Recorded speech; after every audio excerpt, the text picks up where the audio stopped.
Hi, in this final video on solving nonlinear simultaneous equations, we're going to come up with equations from context. We're going to form equations ourselves and then solve them. So let's read this problem. A rectangle with length x and width y, where x is greater than y, has a perimeter of 10 and an area of 6. Now let's just draw a rectangle.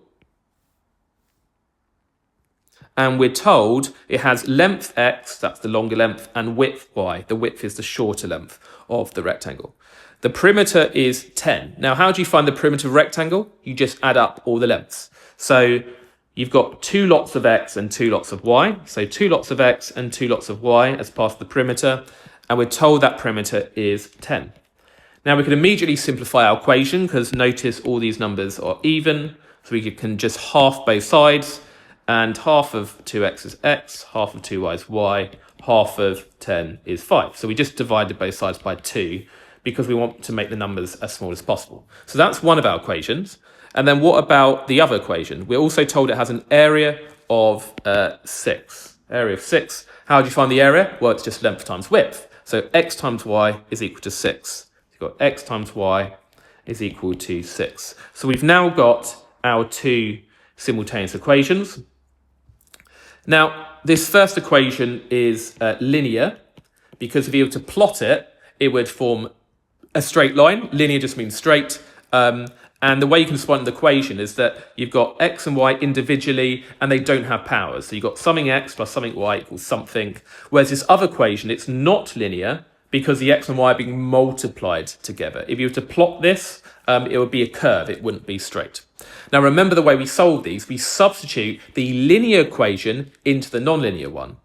But the linear equation, x or y, isn't the subject at the moment. So the first step is to rearrange the linear equation to make x or y the subject. Now I'm just going to make y the subject. So I'm just going to subtract x from both sides. So we get 5 minus x. And now y is the subject of that equation. And then what we do is once we've made x or y the subject of the linear equation, we substitute it into the nonlinear one. So this 5 minus x here, which is y, I'm going to substitute it as the y into this other nonlinear equation here. Let's just make that clearer.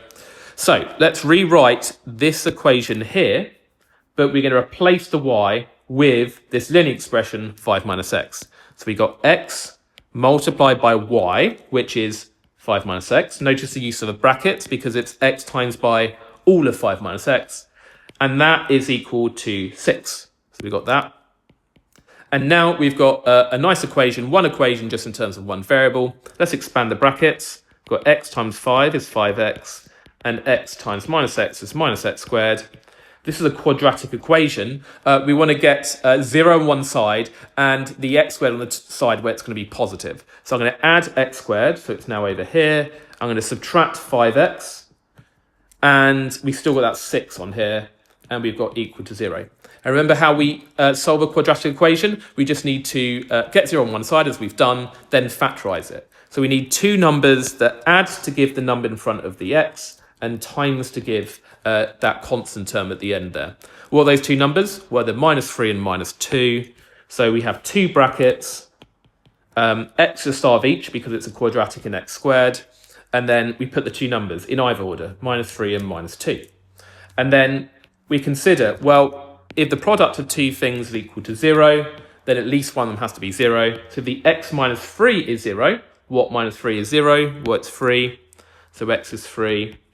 Or if x minus 2 is 0, x has got to be 2, like that.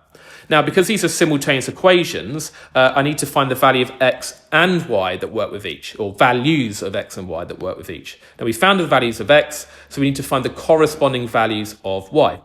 Now, as I've said in previous videos on this topic, we can just substitute these values into the linear equation, specifically the rearranged linear equation, because it's very easy to substitute into that. So y is just 5 minus the value of x. So if we had 5 minus this first value of x of 3, 5 minus 3 is 2. So we get y is 2. Or if x was 2 here, we got 5 minus 2, which is 3. So y would be 3. And there we go. And you can check these work with the original equations because we said that x times y is 6. Well, 3 times this 2 is 6, and this 2 times 3 is 6. That's great. And also they need to add up to 5 as well here. And they do add up to 5. This x plus this y add up to 5. 2 plus 3 add up to 5. So we know that we've got the right solution.